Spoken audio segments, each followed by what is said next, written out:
dañu naan li am solo mooy verdict bi fi am tey jàpp nañ ne du verdict boo xamante ne nii en tout cas bi defar image yu Sénégal la ndax ci Sénégal adduna bi yëpp a ngi xool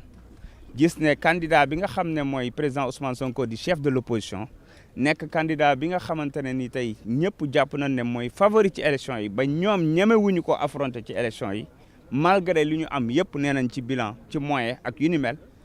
ñu bëgg def lépp ngir éliminer ko ñëpp gis nañ ne depuis 3 ans ñi ngi rey seen bopp ci procès Sweet Beauté ca cëppaandaw ga amuñu ci dëgg amuñu ci la ñu bëggoon ñu dem sulliwaat dossier boo xam ne bu ne la ci àdduna bi am na candidat bu ñuy éliminer ndax lan diffamation te ñëpp xam nañ ne diffamation amu ci ndax li mu wax dafa leer sénégalais yëpp a ko wax waaye ak ci jaay doole ci la ñu ñëwee indil ñu déjà ñaari Mame Mbaye Niang d'abord Mame Mbaye Niang ministre ak Mame Mbaye Niang budul ministre ci benn dossier vice de procédure yu dul jeex ngeen gis ne tamit ñoom procureur gaawantu woon nañu déposer appel te délai bi Ousmane Sonko amoon pour déposer recours am mi 30 jours yi sax matagul woon yooyu yëpp c'était pour jéem a gaawtu am benn condamnation bu ko mën a éliminer ndax ginnaaw bi ñu ko daanee 2 mois ñi xam ne 2 mois mënu koo teree bokk li ñu gis mooy dañu gaawtu jéem a am benn ci loo xam ne dañ ne woon dafa bëgg ragg deram yaakaar naa ne loolu doyoon na bu dee ragg der waaye bi yoon li ñu gis mooy à chaque fois état dina ci dugg avec les mêmes avocats des mêmes dossiers juste pour obtenir benn condamnation mais ñu jàpp ne loolu yëpp dañuy sonal seen bopp ndax conseil constitutionnel tey ginnaaw 9 pièces yi nga xam ne dinañ ko joxe ñu saytu ko dañuy saytu aussi ci fond bi te dossier bu béton la ñu teg ci seen table boo xam ne bu ñu ko xoolee dinañ xam ne kii moom dossier bi ku war a nekk candidat la te gëm nañ ne dinañ nangu candidature am d'abord dinañ ko apprécier demain ci côté parrainage beeg yooyu ensuite gëm nañ ne le 20 bu ñu publier liste définitive bi président Ousmane Sonko dina ci bokk. leneen li am solo ñu koy wax mooy mbirum parrainage yi mais dafa nekk mbir mu doy waar ndax Sénégal dañu wax nit ñi ñu dem wuti parrainage nit ñi wàcc wuti parrainage Sénégal xam na ñëpp xam na ne Pastef parrainage tawu leen ba muy gën a métti ñuy gën a néew doole ca 2019 dañu amoon meilleur parrainage bi ñu lancé parrainage yu Bassirou Diomaye Faye sénégalais yëpp daw wut si parrainé ñu am parrainage bu mucc ayib vérifié ko naka la ñu mën a considérer ñu ne ñu 12000 plus de 12000 nekkuñu ci fichier bi noonu lañ ko waxalee Mary Teuw Niane noonu lañ ko waxalee Cheikh Bamba Dièye ainsi de suite am na ci lu mat juróomi candidat yoo xam ne boo boolee li ñu wax ne nekkul ci fichier bi 81000 ñoo xam ne yor nañ seen i carte électeur daa di parrainé ñu ne nekkuñu ci fichier bi loolu lan lay firndeel élection yooyu boo ci demee mais c'est vicié d'avance c'est-à-dire que loolu ak càcc la parce que li am solo ba am solo mooy fichier bu leer nañ nit ki yor carte électeur am mu am numéro carte électeur di sénégalais mësoon na sax voté ñu ñëw ñu ne la ah kii kat nekkul ci carte électeur bi ñuy wax conseil constitutionnel nekkul ci fichier bi conseil constitutionnel dañ koy wax na xoolaat bu baax li ko daaf jox te mu revoiraat fichier am woowaat candidat yooyu ngir mën a saytuwaat loolu parce que lu doy waar la te candidat yi duñ ko bàyyi candidat yëpp dinañu dajaloo dinañu attaquer décision yi nga xam ne nii jël nañ ko di éliminer pêle-mêle des candidats ci lan nga def sa parrainage ba ñëw ñu vérifier ko lépp normal nga xam ne carte électeur yi carte d'identité yëpp disponible na ñu ne la ñii nekkuñ ci fichier bi te duñ la may parce que liñ ci jublu mooy lan buñ la waxee ku mel ni Bassirou Diomaye Faye buñ la waxee ne la 12000 nekkul ci fichier bi waaye am na 6000 doublons mu war a remplacer 6000 doublons yi ñu ne ko 4000 la war a wut bu indiwaatee 6000 doublons yi la moo leen teree ne 3000 yi nekkuñ ci fichier bi donc yow da ngay dem toog xam nañu liñ si jublu waaye duñu ko bàyyi mu jàll donc dañuy woo conseil constitutionnel encore une fois na dem jëliwaat fichier bi te wax ñu fichier bi li ci nekk depuis bi régime bi nekkee fi ça fait 12 ans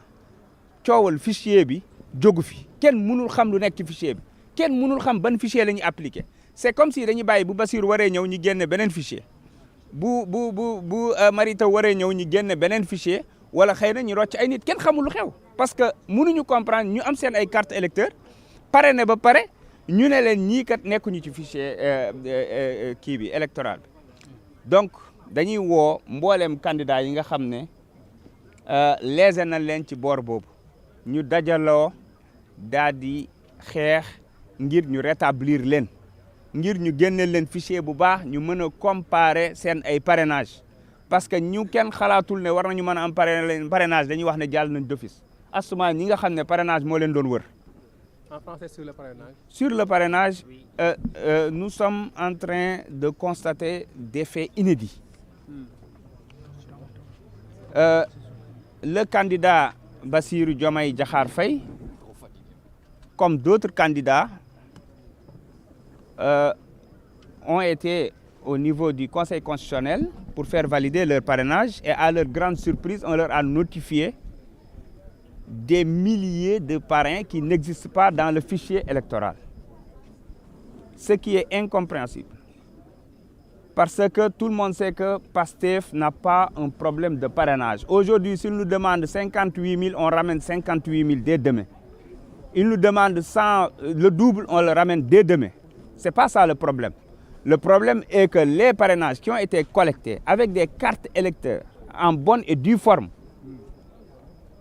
et qui ne se retrouvent pas dans le fichier, il faut aller chercher ce qui est en train d'être fait sur le fichier électoral du Sénégal. Quand on cumule les parrains qui n'existent pas dans le fichier, entre Cheikh Bamba Dièye, Mary Teuw Niane, Babacar Diop, Bassirou Diomaye Faye, entre autres, on est à plus de 81 000. 81 000 parrains qui n'existent pas dans le fichier électoral. Ce n'est pas possible. Donc, encore une fois,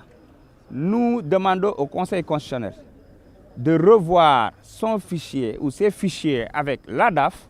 pour produire le fichier le plus actuel et le plus correct, rappeler tous ces candidats-là et leurs mandataires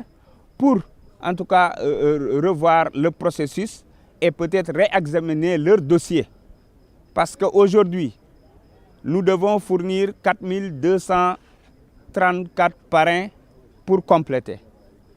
avec 6 000 doublons, 6 609. Qu'est-ce qui nous dit que si on dépose les 6 609 dès demain, ils ne vont pas nous revenir avec 4 000 parrains qui n'existent pas dans le fichier? C'est comme s'il y a quelqu'un qui est derrière, qui retire des noms en fonction du candidat qui vient, entre autres. Personne ne comprend ce qui se passe dans le fichier et nous interpellons le Conseil constitutionnel pour faire le nécessaire. Nous demandons à tous les candidats qui sont impactés par cette injustice de se liguer, de se battre pour que justice soit rétablie, pour qu'ils soient, en tout cas, que leur dossier soit réexaminé afin qu'ils puissent participer à l'élection présidentielle. Donc voilà ce que nous aimerions dire sur ce dossier-là. Nous vous remercions. Merci beaucoup. Alors, Dakar Buzz. Ñu jaajëfal ko bu baax a baax moom mi nga xam ni moom moo di kon ki la di El Malick Ndiaye dégg nañu kàddu yi nga xam ni kon yëkkati na ko ci wàllu woowu ñu daal di agsi nag ci li nga xam ni rek moom moo di cappaandaw gi voilà.